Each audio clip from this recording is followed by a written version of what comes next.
नमस्कार दोस्तों, कैसे हैं आप। और आज हम बात करने वाले हैं एक और नोटिफिकेशन आपके लिए एसएससी ने निकाल दिया है। जी हाँ, हम बात कर रहे हैं सीएचएसएल के एग्ज़ाम की, जो 10+2 लेवल का एग्जामिनेशन होने वाला है, उसका नोटिफिकेशन गवर्नमेंट ने निकाल दिया है। और क्या है उसकी डेट्स, हम बात करते हैं। सबसे पहले डेट्स ऑनलाइन एप्लीकेशन की हम बात करें तो 6 तारीख से फॉर्म स्टार्ट हो गए हैं, 6 दिसंबर 2022 से, जो कि 4 जनवरी 2023 तक चलेंगे। ऑनलाइन जो रिसिप्ट है आपको, उसके लिए 4 जनवरी आपकी डेट है, रात में 11 बजे तक। Last date and time for generation offline चालान जो आपको जनरेट करने का है वो 4 जनवरी 2023 है। लास्ट डेट ऑफ टाइम जो पेमेंट करने का है वो 5 जनवरी 2023 है आपके पास। और यदि आप चालान के थ्रू जमा कराना चाहते हैं तो 6 जनवरी 2023 तक आप जमा करा सकते हैं। और जो एप्लीकेशन विंडो है, जो एप्लीकेशन फॉर्म करेक्शन के लिए खुलेगी, वो आपके 9 जनवरी से 10 जनवरी को रात में 11 बजे तक खुलेगी। प्लस इसका शेड्यूल है, टीयर 1 जो एग्ज़ाम होगा वो कंप्यूटर बेस्ड होंगे दोनों एग्ज़ाम। पहले आपको क्लियर कर दूं, वो फेब और मार्च 2023 में होंगे। और सेकंड का जो शेड्यूल है वो अभी नोटिफिकेशन में नहीं आया है, वो शेड्यूल बाद में आएगा। आइए हम जानते हैं इस एग्ज़ाम के बारे में कुछ और चीज़ें कि क्या क्या है, कौन कौन से एग्ज़ाम इसमें होने वाले हैं। तो सबसे पहले देखिए, जैसे एग्ज़ाम की हम बात करते हैं, सबसे पहले जो नोटिफिकेशन में आया है that is related to pay scale, जिसकी सब लोग जानना चाहते हैं कि क्या ग्रेड पे होगा, कौन सा स्केल होगा। तो लोअर डिवीज़न क्लर्क एलडीसी जिसे हम बोलते हैं, या जूनियर सेक्रेटरीट असिस्टेंट जेएसए जिसे हम बोलते हैं, उसका पे लेवल जो है वो 19,900 से 63,200 रुपये, काफ़ी अच्छा है। डेटा एंट्री ऑपरेटर की मैं बात करूँ तो उसका पे स्केल जो है वो 25,500 से 81,100 रुपये। Plus data entry operator grade A जिसकी हम बात करें, उसका पे लेवल जो है फॉर वो 25,500 से 81,100 रुपये सेम है। तो वैकेंसी की मैं बात करूं तो बहुत अच्छी, बहुत ज़्यादा वैकेंसीज इसमें निकाली गई है एसएससी को लेके। आप देखिए 4500, 4,500 वैकेंसी निकाली गई है। तो आप इसकी यदि तैयारी अभी से स्टार्ट कर देते हैं तो आपके लिए बहुत अच्छा मौका है, आप सेलेक्ट हो सकते हैं। 4500 वैकेंसी कम नहीं होती दोस्तों, तो इसके लिए ध्यान रखिएगा।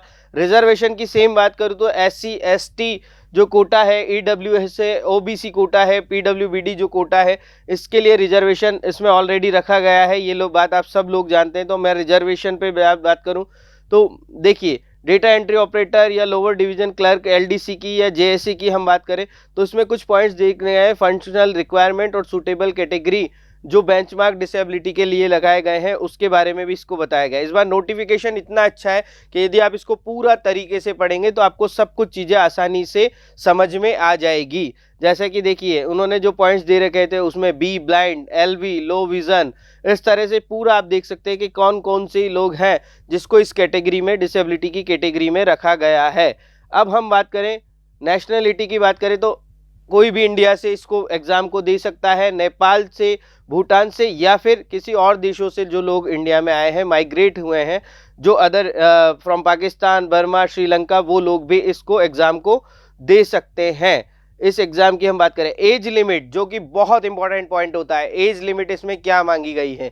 एज लिमिट है 18 साल से लेकर 27 साल। जो 1 जनवरी 2022 के पहले 27 साल के हो गए हैं उसको कैंडिडेट्स इसके लिए अप्लाई कर सकते हैं। मतलब 2 जनवरी 1995 से लेकर 1 जनवरी 2004 के बीच के जितने भी हैं कैंडिडेट्स वो इसमें अप्लाई कर सकते हैं। पर हम बात करें तो SC ST के लिए 5 साल रिलैक्सेशन जो इसमें दिया गया है।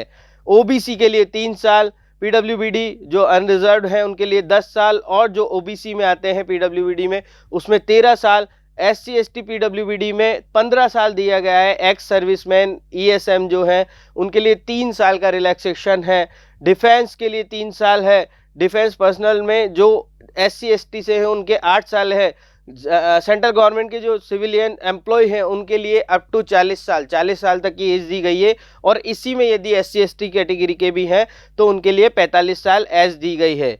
विडो कोटा जो डाइवोर्स कोटा है उनके लिए 35 साल तक की एज दी गई है, और उसमें भी यदि SC ST कैटेगरी से है तो 40 साल एज इसमें दी गई है। तो डेट ऑफ बर्थ के लिए आपका डेट ऑफ बर्थ सर्टिफिकेट होना बहुत ज़रूरी है, या किसी भी आप एज क्राइटेरिया को फॉलो कर रहे हैं तो आपके लिए उसका सर्टिफिकेट होना बहुत रिक्वायरमेंट है। नहीं तो आपका कैंसिलेशन हो जाएगा, ऑटोमेटिकली इसको आपको कैंसिल कर देंगे। इसमें बताया गया है एक्स सर्विसमैन में इन्होंने किसको लिया है, तो ये पूरा आर्मी पोस्टल में किसको लिया गया है, ये सब चीज़ें इसमें आप देख सकते हैं, इसके बारे में समझ सकते हैं। एक्स सर्विसमैन क्या होते हैं, वो किन किन क्राइटेरिया को इसमें फॉलो करना पड़ेगा आपको, उसके हिसाब से दिया गया है।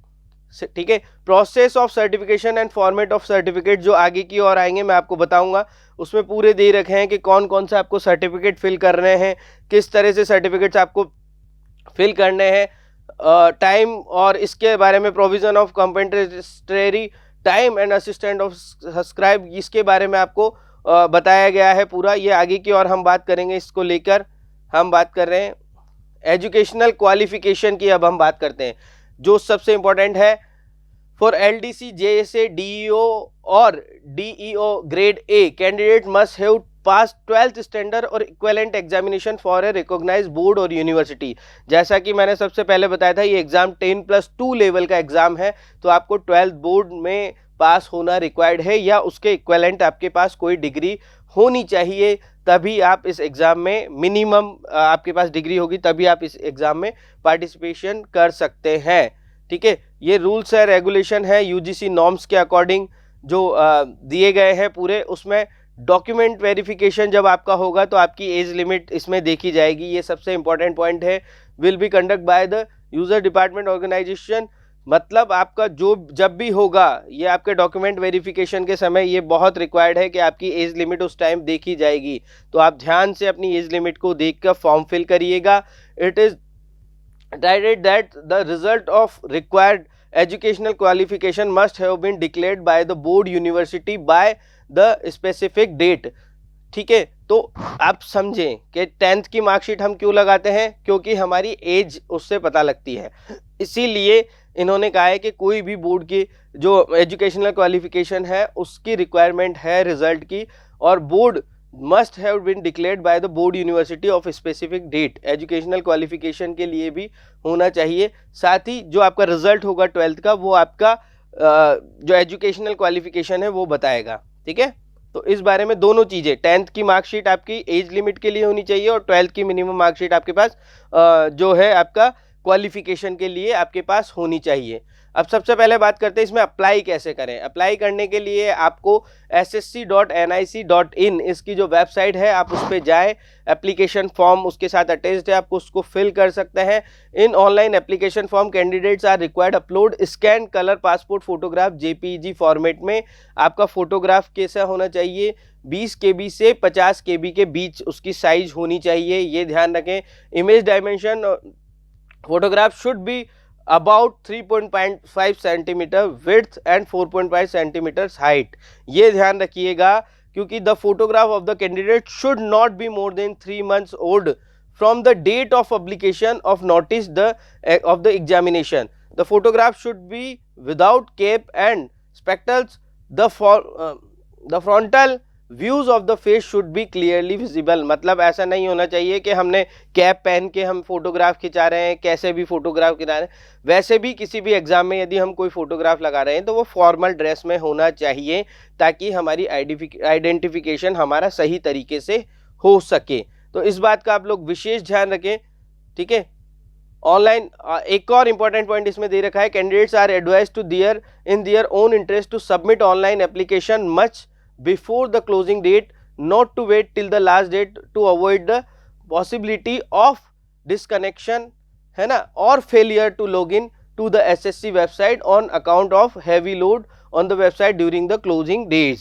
कई बार क्या होता है, हम सोचते हैं यार आराम से भर देंगे, और उस आराम के चक्कर में लास्ट डेट जब आती है तब हमें लगता है अरे यार अब तो लास्ट डेट आ गई, भरना ही पड़ेगा। और जब लास्ट डेट आएगी और तब आप भरेंगे, और कई बार क्या होता है बहुत ज़्यादा ट्रैफिक उसमें हो जाता है और आप भर नहीं पाते, और आप लास्ट टाइम यदि फॉर्म भरने की सोचते हैं तो आप फॉर्म भरने से रह जाते हैं। तो इस प्रॉब्लम को भी ध्यान में रखते हुए अपना फॉर्म अभी से भरने लग जाए, अभी से आप अपने फॉर्म को भरने के लिए प्रोसेस स्टार्ट कर दे, तो आपको आगे कोई दिक्कत नहीं होगी। ये चीज़ विशेष तौर पर ध्यान रखिए। इसकी जो फीस है वो 100 रुपये है, और SC ST जो PWBD और एक्स सर्विसमैन कैटेगरी के हैं वो exempted from the payment of fees, मतलब उनकी कोई फीस नहीं लगेगी। आप ऑनलाइन किसी भी ऐप से आप इसको पेमेंट कर सकते हैं। ठीक है, तो ये सब चीज़ें हैं इसमें फॉर्म से रिलेटेड कि कौन कौन सा किस तरह से आपको फॉर्म भरना है, आगे और इसमें प्रोसेस बताया जाएगा, मैं आपको बताऊंगा। करेक्शन विंडो का मैंने बताया था 9 तारीख से 10 तारीख तक ओपन रहेगी। इसमें आप 2 दिन में कोई यदि आपने गलती से गलत इंफॉर्मेशन भर दी है तो आप उसको सही कर सकते हैं, ठीक है। सेंटर ऑफ एग्जामिनेशंस देखिए हर स्टेट के इसमें दिए हुए हैं। सेंट्रल रीजन का दिया हुआ है, ईस्टर्न रीजन का दिया हुआ है, कर्नाटका केरला रीजन के हैं, मध्य प्रदेश रीजन के हैं, ये सभी है। नॉर्थ ईस्टर्न रीजन के, नॉर्थर्न रीजन के है, नॉर्थर्न वेस्टर्न सब रीजन का है, साउथर्न रीजन का है। इन सभी के सेंटर्स अभी से बताए गए हैं, तो आपको ये पता होगा कि मैं कौन से रीजन से भरूंगा तो मुझे कौन कौन से सेंटर मिल सकते हैं। वेस्टर्न रीजन के तो ये सेंटर है। अब बात करते हैं scheme of the examination. The computer based examination होगा, मैंने आपको बोला tier 1 tier 2। Marks scored by the candidates in computer based examination if conducted in multiple shift will be normalised by using the formula published by the commission vide notice number 1-1_2018। मतलब normalise score के अंतर्गत ही आपकी calculation होगी जो multiple shift में हो रहे हैं, तो इसमें नॉर्मलाइजेशन का फॉर्मूला लगेगा, ठीक है। टेंटेटिव आंसर की of computer based examination will be placed of the website of the commission after the examination. आपकी आंसर की उसमें शो हो जाएगी एग्जाम के बाद, और यदि with in the time limit given by the commission on payment of 100 rupees. क्या होगा, ये क्या पूछ रहे हैं, कैंडिडेट में गो थ्रू द आंसर की and submit online representations if any. मतलब आप अपने आंसर की को जो है कैंडिडेट गो थ्रू कर सकता है और सबमिट कर सकता है ऑनलाइन रिप्रेजेंटेशन 100 रुपये पर क्वेश्चन के हिसाब से, यदि उनको कोई मिस्टेक लगती है तो। The schedule of examination indicate in the notice tentatively. ये जो एग्जामिनेशन का शेड्यूल है टेंटेटिव दिया हुआ है, इसमें थोड़े से चेंजेस हो सकते हैं, ठीक है। अब हम बात करते हैं टियर 1 एग्जामिनेशन जिसकी डेट जो बताई गई है मार्च में, उसमें कौन कौन से क्वेश्चंस मतलब कौन कौन से सब्जेक्ट्स आ रहे हैं, कितने मार्क्स के होंगे। इंग्लिश लैंग्वेज आएगी जो सिर्फ बेसिक नॉलेज होगी, जनरल इंटेलिजेंस आएगी, क्वांटिटेटिव एप्टीट्यूड आएगा जो बेसिक होगा आपके, और जनरल अवेयरनेस आएगी।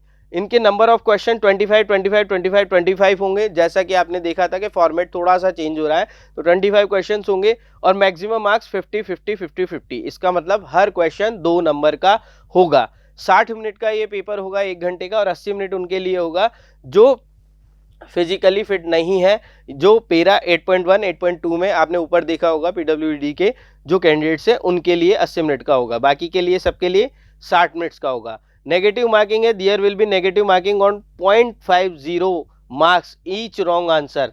तो इसका मतलब यदि हमें नहीं आ रहा है क्वेश्चन तो हम छोड़ दें, ज़्यादा अच्छा है गलत करने से, नहीं तो नेगेटिव मार्किंग है।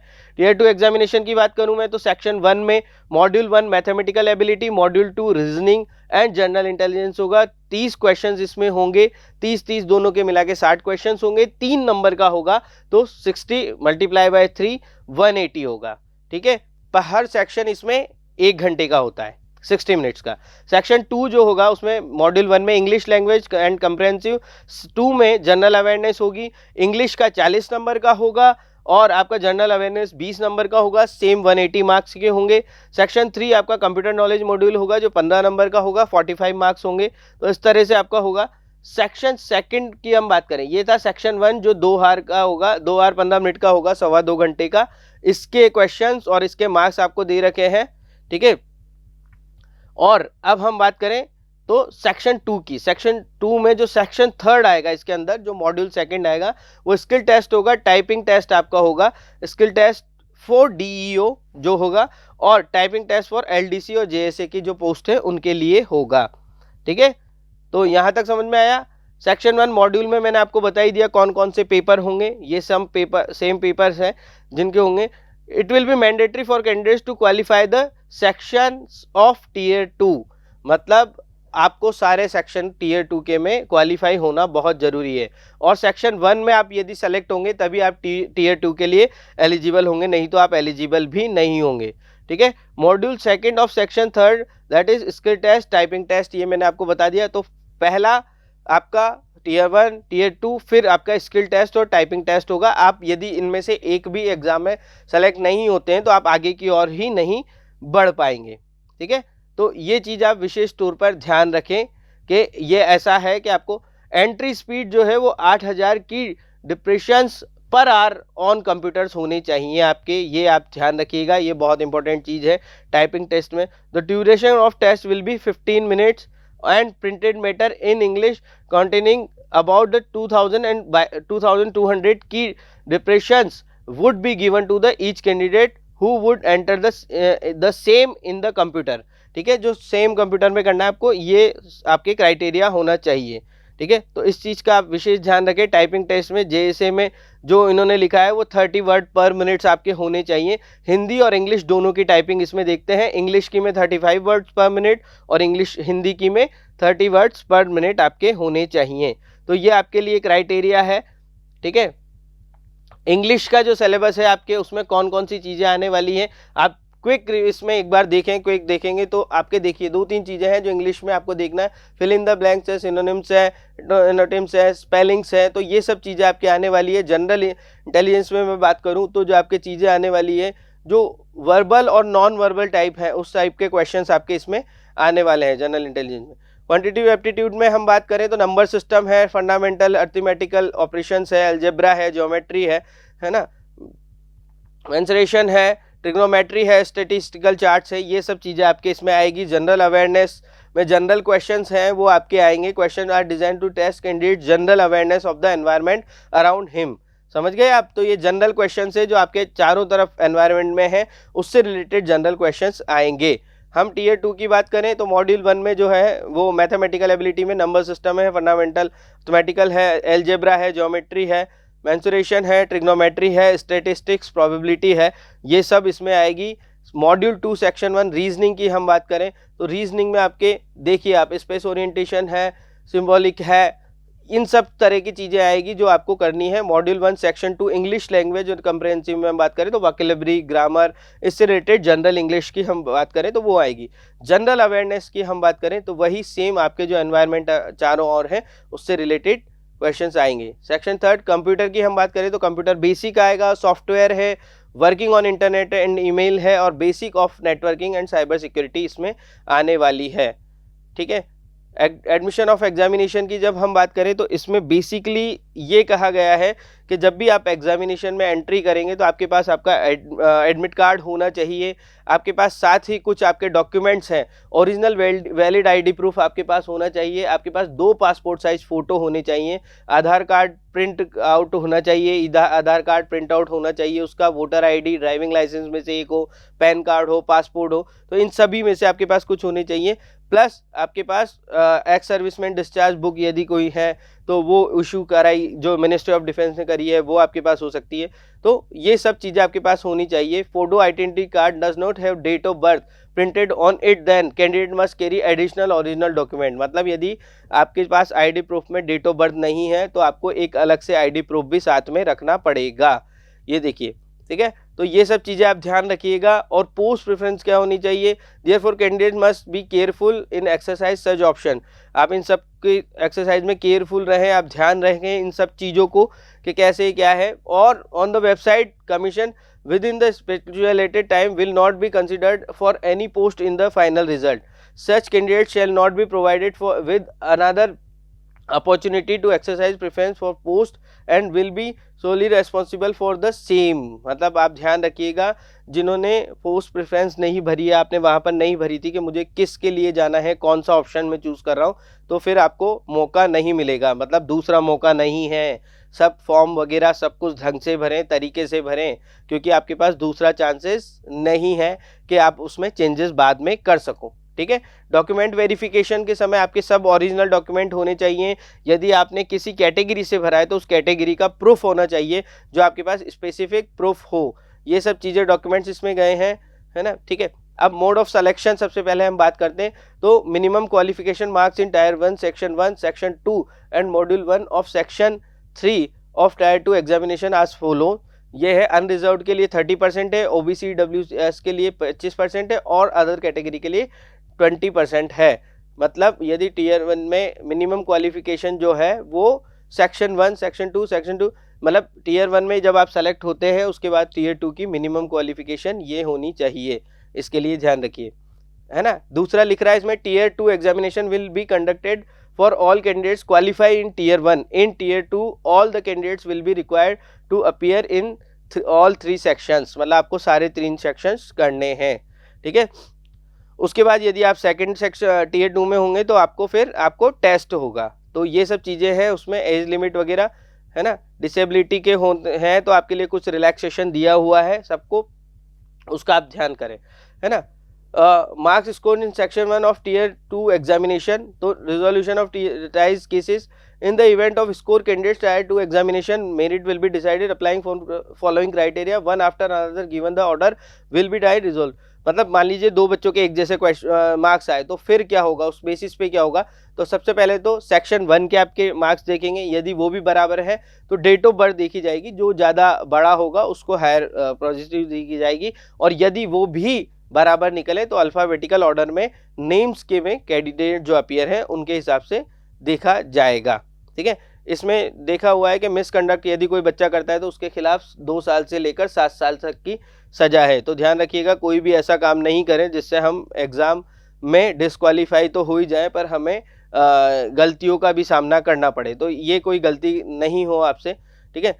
जो इंस्ट्रक्शन दिए हुए हैं इंपॉर्टेंट, वो बेसिकली ये दिए हुए हैं कि आप अपने जो भी सूचना दे रहे हैं वो तरीके से दें, आप अपने पूरे डॉक्यूमेंट्स ढंग से रखें, वेबसाइट पे जो भी नोटिफिकेशन है उसको पूरी तरह से आप तरीके से पढ़ लें, ये सब चीज़ें हैं। यदि आप कैटेगरी के हैं और एलिजिबल हैं कैटेगरी के तो आप अपने उसको कैटेगरी के सर्टिफिकेट्स रखें। जो 100 रुपये फ़ीस है आपकी वो जनरल के लिए है, अदर्स के लिए फ़ीस नहीं है इसमें। तो ये सब आपके जो क्राइटेरियाज हैं वो दिए हुए हैं, तो इन सबको आप एक बार देख लीजिएगा, इनको स्टडी कर ले। ये फॉर्मेट में जो आपको बता रहा था ये सब फॉर्मेट है, फिजिकल लिमिटेशंस का फॉर्मेट है, ये दिया हुआ है। इसके बाद undertaking of using on scribe, तो इसका फॉर्मेट दिया हुआ है, ठीक है। ये सब फॉर्मेट दिए हुए हैं। Procedure of filling the online form, पहले जो मैंने आपको बताया था, 1 टाइम रजिस्ट्रेशन सबसे पहले होगा, जिसमें आपको जो 1 टाइम रजिस्ट्रेशन होगा स्टार्टिंग में उसमें मोबाइल नंबर, मेल आईडी, आधार नंबर, ठीक है, ये सब चीज़ें भरनी है। यदि आधार नंबर नहीं है तो please give one of the following ID number, इनमें से किसी आईडी का आप नंबर दे सकते हैं यदि आपके पास आधार नंबर नहीं है। ये 1 टाइम रजिस्ट्रेशन होगा। उसके बाद रजिस्टर नाउ पे आपको दोबारा जाना है, इस वेबसाइट पे जाके फिर आप लॉगिन करेंगे। आपके पास 1 टाइम रजिस्ट्रेशन के बाद बेसिक डिटेल आप अपनी भरेंगे, जिसमें आपका आईडी पासवर्ड आएगा। उसके बाद फिर आप बेसिक डिटेल आप अपनी पूरी फिल करेंगे। बेसिक डिटेल भरने के बाद बेसिक डिटेल में आपका नाम, फादर्स नेम, मोबाइल नंबर, इस तरह का फॉर्म खुलेगा। देखिए इसमें पूछा है डू यू हैव आधार, यदि नो तो आप इसमें नो करेंगे तो वो दूसरा नंबर करेंगे, यस करेंगे तो आपको आधार नंबर भरना पड़ेगा, ठीक है। तो ये सब चीज़ें आपको इसमें भरनी होगी। उसके बाद आपको पूरा रोल नंबर वेरीफाई होगा, सब कुछ वेरीफाई होगा। उसके बाद आपकी जनरल कैटेगरी कौन सी है, वेरीफाई कैटेगरी कौन सी है, ठीक है, ये सब चीज़ें आपसे पूछेंगे। स्टेट ऑफ यूनियन टेरिटरी का स्टेट कौन सा है, ये सब चीज़ें आपको भर के फिर आपको सेव पे क्लिक करना है। सेव पे कर दें या नेक्स्ट पे कर दें यदि आप आगे भर रहे हैं, नहीं तो आप सेव पे क्लिक कर दें, ठीक है। डिक्लेरेशन होगा। उसके बाद ऑनलाइन एप्लीकेशन फॉर्म भरेगा। उसके बाद आपका फ़ोटो लगेगा। फ़ोटो कैसे लगाना है मैंने आपको पहले ऑलरेडी बता दिया है। इस फ़ोटो को लगाने पेस्ट करने के बाद, आपके डॉक्यूमेंट्स पेस्ट करने के बाद आप देखिए आपका जो ये एप्लीकेशन फॉर्म है ये इस तरह से भर गया है। पूरा आपने फॉर्म भर दिया है, डिटेल्स इसमें आपने डाल दी है। डिटेल डालने के बाद आपने जब इस फॉर्म को पूरा फिल कर दिया तो आपके पूरी डिटेल्स इसमें शो होगी। या आपका फ़ोटो आ गया, सिग्नेचर आ गया, जैसा मैंने बोला था आपको उस साइज़ का आ गया। आप यहाँ पर अपना आई एग्री लगाएंगे, सारे डिक्लेरेशन पढ़ेंगे कि जो भी मैंने भरे हैं फॉर्म वो ढंग से भरा है। यहाँ पर नंबर लगा के आप इसको प्रीव्यू करेंगे तो आप पूरा फॉर्म चेक कर सकते हैं। उसके बाद आप इसको सबमिट करते हैं। फॉर्म फ़ोटो इन्होंने दे रखा है कि आप इस तरह से फ़ोटो भरेंगे, वो एक्सेप्टेबल होगा। आप इस तरह से यदि फ़ोटो डालते हैं, जैसा कि मैंने बोला ब्लर फ़ोटो हो, आपने केप लगा रखी हो, ठीक है, तो वो नहीं चलेंगे, ठीक है। ये देखिए, ठीक है, तो ये फ़ोटो एक्सेप्ट नहीं होंगे, ठीक है। ये जो सिविल एम्प्लॉय हैं उनके लिए है एज रिलैक्सेशन का फॉर्म, इसका फॉर्मेट है। ये सर्विस डिफेंस वालों के लिए फॉर्म दिया हुआ है, जिसका फॉर्म ये भर सकते हैं। ये सभी फॉर्म दिए हुए हैं जो आप इसमें फॉर्मेट देख सकते हैं, उस फॉर्मेट से आप अपना फॉर्म भर सकते हैं, ठीक है। इस फॉर्मेट को आपको निकालना है, फिल करना है और फिर आपको सबमिट करना है ऑनलाइन फॉर्म में, ठीक है। तो ये सब चीज़ें आपके फॉर्म हैं सारे जो आप देख सकते हैं। सर्टिफिकेट ऑफ डिसेबिलिटी का है, जिसको आप फिल कर सकते हैं।